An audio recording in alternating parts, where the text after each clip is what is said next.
Hello everybody and welcome back to Random Thoughts of a DM. I am your humble DM, Tim, and today we're going to talk about something that always excites me, the expedition to the Barrier Peaks. Now for those of you that are unaware, we actually have a new book coming out in a couple of months, which is The Quest from the Infinite Staircase, and one of the adventures that they are re-releasing in this book is the expedition to the Barrier Peaks. We're finally getting an official update for this adventure from Wizards of the Coast, other than the one from Goodman's Game. But I still will say, Goodman Game 1, awesome, but very much looking forward to seeing what we get from Wizards. And the other day, they actually released a video where they were talking about it, and one thing that they put out was a whole bunch of the artwork for it, which got me very, very excited because the artwork is incredibly faithful to the original artwork. So much so that I actually went through the video and I used the print screen feature to take those pictures, and I've taken them and I've got them here now. So we're going to do, basically we're going to go through and do a side-by-side of all of the artwork for the new expedition to the Barrier Peak, just so we can talk about it and sort of my thoughts on what they've done here. So the first one here is the Vegapygmy introduction. You can see here with them, it's just, you still got the Thorny, you've got the Vegapygmies, the newer design, of course, but as you can see, very, very faithful in design to the original setup. The doors, of course, being different because they're all updated. The next one, which kind of surprised me actually, was the power armor. So you can see here with the power armor, again, incredibly faithful recreation to it, but even so that they've made it a bit thicker, sort of made this guy a bit more beefy than what he was in his previous incarnation. I do actually recall thinking that the original power armor did look a little bit spindly in some areas. This one definitely looks more like a spacesuit. They still managed to maintain the Michelin Man abs, which is really, really cool. But one interesting thing about this one, if you take a look on the hands, the original suit only has the single laser on the right hand. This one here looks like it actually has it on the left and right. So it looks like we've got dual wielding lasers for the updated power suit, which is awesome. The next one, now this one's going to be very complicated, but this looks like the weapons rack showing the different bits of equipment. And so what I've done is I've taken all the bits of equipment that I could identify and loaded them up. So as you can see here, if we go from we'll sort of go counterclockwise here. The first one on the top I don't recognize, so this is going to be a new item here. They were saying that they were going to be bringing in the disintegrate, not the disruptor, the antimatter rifle. So not the disruptor rifle, the antimatter rifle. They're actually bringing that in, so that might be the antimatter pistol. But you've got the Needler, which was basically a wand of magic missiles in terms of equipment, but could be something completely different. We have a bandolier of grenades. Apparently we're getting all new grenades. As we circle around here, the device on the bottom is I'm fairly certain is the device in the middle. That, if I recall correctly, is either it was potentially two things, depending on which version of the game you were playing. It was a device that you used to remote call robots to your position. So if you knew the code, you could call, like, the police, was like something that belonged to the captain. Or it was a hacking tool you could place on the doors to potentially hack the doors. In the middle, and of course in the middle bottom here, is the anti-gravity belt. And actually, looking at it now in color, it actually makes a lot more sense to me because it has the intake valves, and then it has like these little trumpet thruster vents, like little RCS thrusters, which, again, cool. I'd never actually noticed it before in the black and white, but it actually makes a lot more sense seeing it in color, which is great. The big red boy down the bottom there, that is the laser rifle. Basically works as a giant gauntlet. You stick your arm into it, you grab the handle, and you've got to wear the glasses in order to target. You can't use them without the other. After that, now this device always threw off of people, but that is actually a gun. That is actually the Disruptor pistol. There's a larger version of it, which was a rifle, which is a big shoulder-mounted thing, but that is actually a Disruptor pistol, or a disintegrating pistol, whichever way again, depending on which version you were playing. So, again, cool to see that one back. And then, of course, up the top is the laser pistol, the basic gauntlet. I actually really, really appreciate that they're keeping the original designs. Like they've not even changed them. They've just, tweaked the look. They look exactly as you would imagine them, just drawn, 40-odd years after the initial inception, which is awesome. Next up, the robots, or the fitness robots, the trio. So you've got the fencer, the boxer, and the martial arts bot. I love that the pose for the fencer and the martial arts bot are spot on for the original poses. That, when I first saw that in the advertising, when it first popped up on my Facebook feed, I was so damn happy. You have no idea. I immediately started geeking out. The squee was real. But I actually really like the updated design. They kind of remind me actually a lot of Cybermen from Doctor Who, because they've got the big box designs on their head, the big sideways ears and things, especially the boxing robot.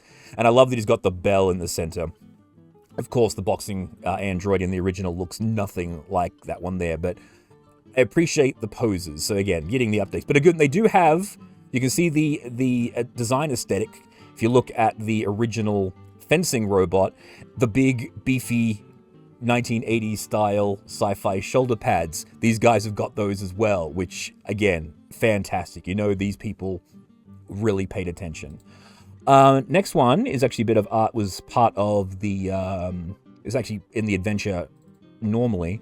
When you drop down to level 2, the party was pursued by an intellect devourer. And so they've updated that piece of art too.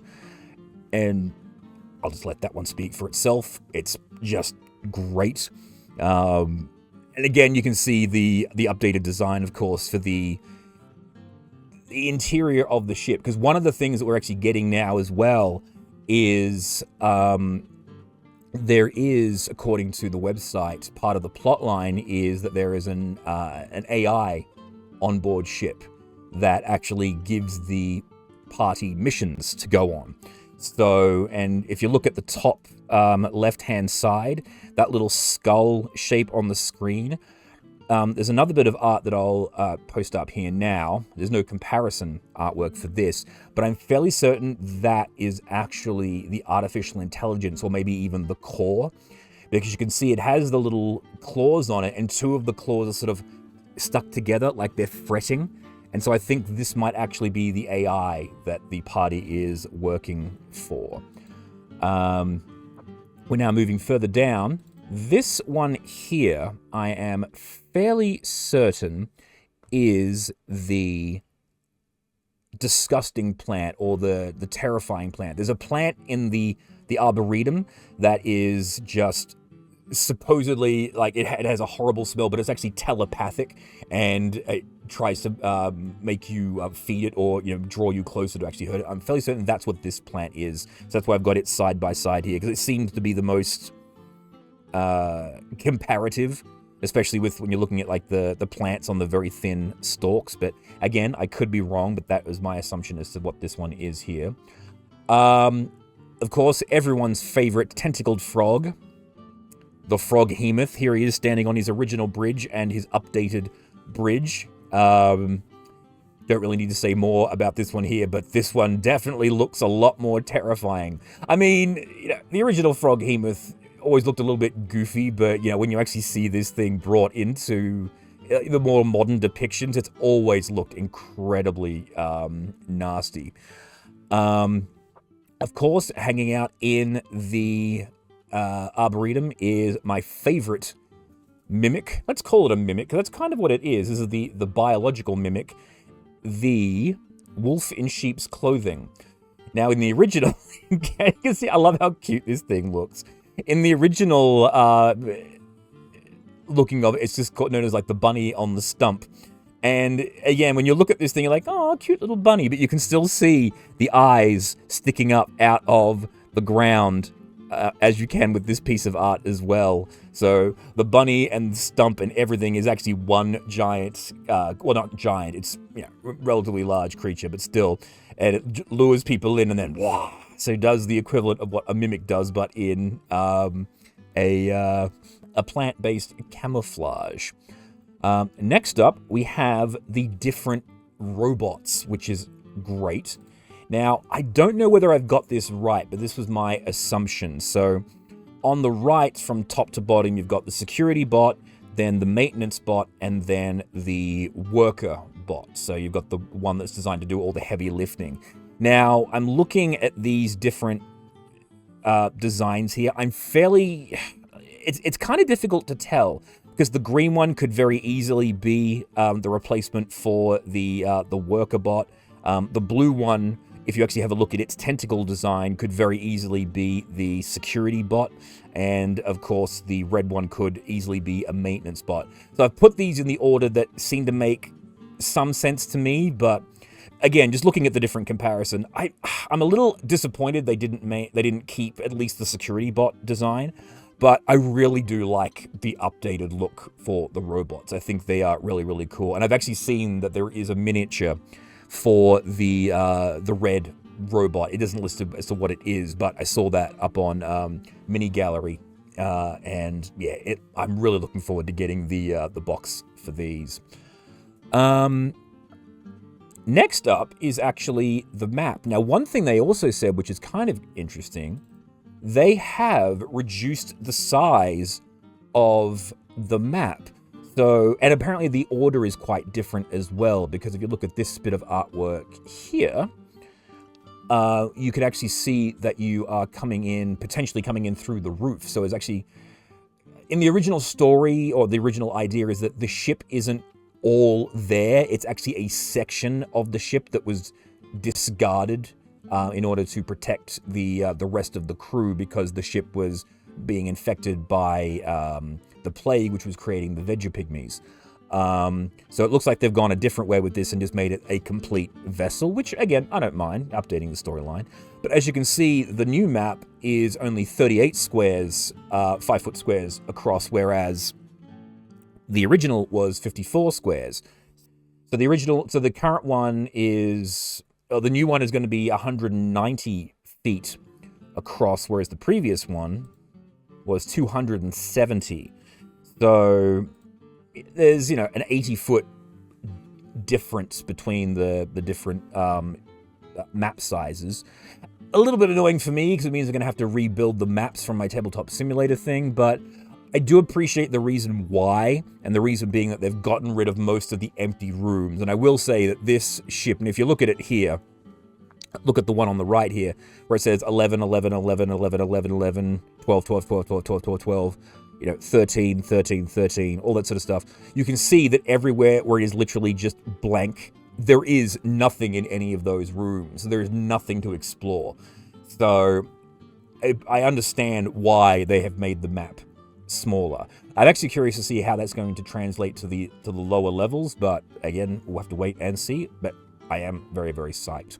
The next one is the glimpse of the power armored Mind Flayer. Now, we only have the one bit of art on the Mind Flayer. I absolutely love the original artwork of the Mind Flayer. This is like, classic 80s.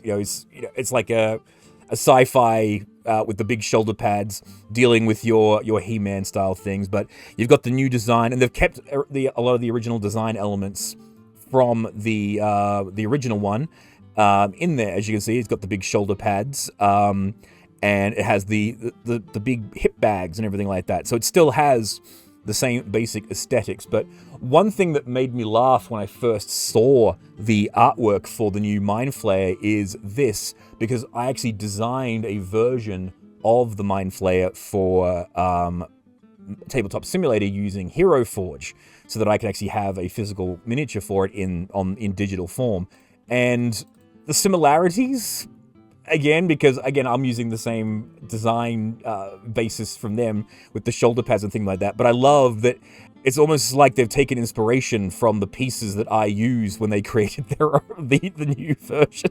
Again, not claiming anything here, just saying I just find it cool that they've sort of come along and had very much the exact same, well, not say exact same, but a very similar end design. I'm working with parts, that I have available to me with Hero Forge, but again, the rubber interior of the pants, the coloring, of course, is completely different. But yeah, anyway, awesome stuff.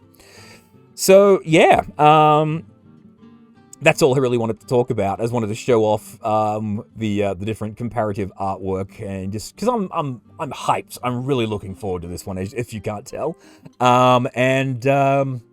That's really all I wanted to say. So I really hope that the Barrier Peaks update is a good one.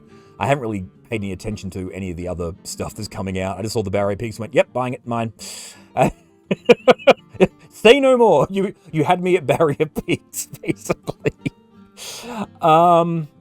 So yeah, I will be running a Barrier Peaks adventure later on this year once the book comes out. So be sure to check that out, or if you're watching this much later on, check it currently out wherever it is that I've linked that up. So, yeah, that's it. So I'll catch you next time, and remember to keep on blending. Bye.